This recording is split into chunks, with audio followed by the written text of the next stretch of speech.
Hi hello నమస్తే. నేను మీ సౌజన్య. నేను బాగున్నాను, మీ అందరు బాగుండాలని కోరుకుంటున్నాను.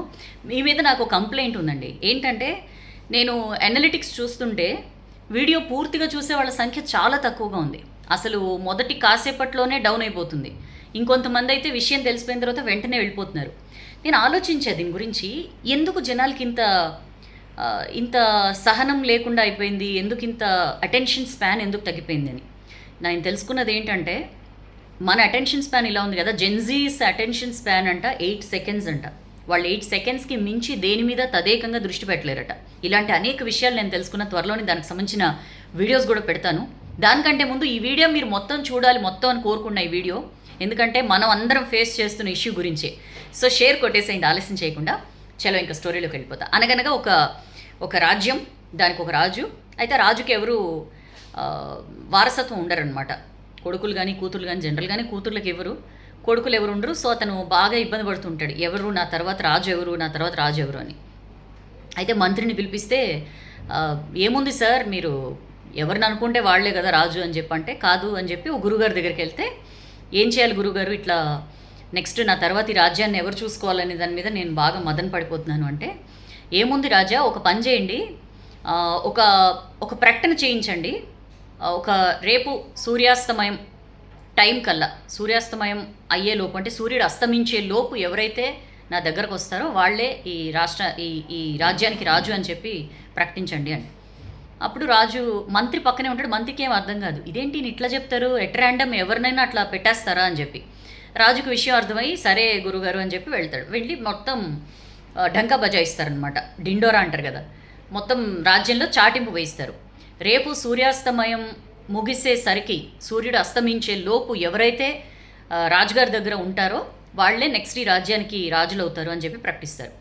అంతా అయిపోయిన తర్వాత మంత్రి, ఏంటి రాజుగారు, ఇట్లా అయితే ఎవరైనా రాజు అయిపోతారా, బోల్డ్ మంది వస్తారు, అప్పుడు ఏం చేస్తారు అది ఇది అంటే, ఊరుకోండి మంత్రి గారు, నాకు ప్లాన్ ఉంది అని చెప్పి ఏం చేస్తారంటే, ఆ మరుసటి రోజు, అంటే ఏ రోజైతే ఆ రాజు సెలెక్ట్ అవుతాడో ఆ రోజు మొత్తం రాజ్యంలో పెద్ద మేళా పెడతారనమాట.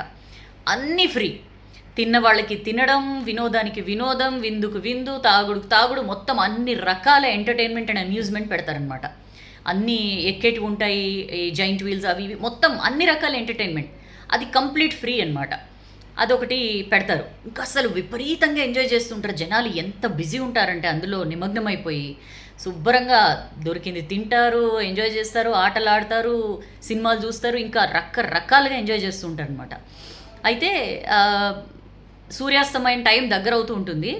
కరెక్ట్గా ఒకే ఒక్క అబ్బాయి వస్తాడనమాట. వచ్చి, రాజుగారు మీరు చెప్పారు కదా సూర్యుడు అస్తమించేలోపు ఎవరు వస్తే వాళ్ళనే రాజు చేస్తానని, సో నేను వచ్చాను, మరి మీ మాట నిలబెట్టుకుంటారా అంటే, ఖచ్చితంగా నిలబెట్టుకుంటానని చెప్పి వెంటనే అతన్ని, నువ్వే నా నెక్స్ట్ రాజు అని చెప్పి ప్రకటించేస్తారనమాట. మంత్రికి ఏం అర్థం కాదు, ఏంటి రాజా ఏం జరుగుతోంది అంటే, అప్పుడు చెప్తారు, నేను ఒక చిన్న డిస్ట్రాక్షన్, ఒక చిన్న వాళ్ళ మైండ్ని డైవర్ట్ చేసే విషయం ఒకటి క్రియేట్ చేశాను, అదే మేళ.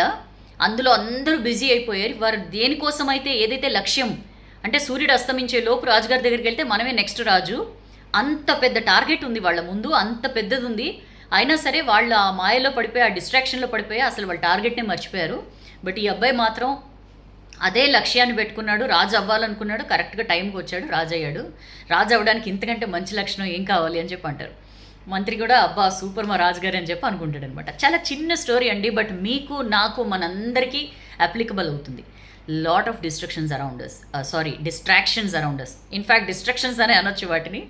సో ఈ డిస్ట్రాక్షన్స్ నుంచి తప్పించుకుని, ఎవరైతే ఫోకస్డ్గా, గోల్ ఓరియంటెడ్గా వాళ్ళు దేనికోసం అయితే పనిచేస్తున్నారో దాని మీదనే దృష్టి కేంద్రీకరించి ముందుకు వెళ్తారో, ఖచ్చితంగా వాళ్ళు మాత్రమే సక్సెస్ అవుతారు అనడానికి ఈ స్టోరీ ఒక మంచి ఎగ్జాంపుల్. నాకైతే సూపర్గా నచ్చింది స్టోరీ, మీకు కూడా నచ్చింది అనుకుంటున్నా. మీరు ఎలాంటి వాళ్ళు, ఈ డిస్ట్రాక్షన్స్లో పడిపోయి మీ లక్ష్యాన్ని మర్చిపోయే టైపా, లేదు సౌజన్య అర్జునుడికి పక్షి కన్ను కనిపించినట్లు నాకు కూడా ఎప్పుడు లక్ష్యమే కనిపిస్తుందనే టైపా, ప్లీజ్ లెట్ మీ నో, కింద కామెంట్ సెక్షన్లో పోస్ట్ చేయండి. I would love to know. ఎప్పట్లానే వీడియో నచ్చితే లైక్ చేయండి, బాగా నచ్చితే షేర్ చేయండి. నెక్స్ట్ వీడియోలో కలుద్దాం. మీకు నచ్చినా నచ్చకపోయినా షేర్ చేయండి, okay, because this will be useful to many. Thank you so much for your love and affection. Next video kaludam. This is your Saujanya. Tata bye bye.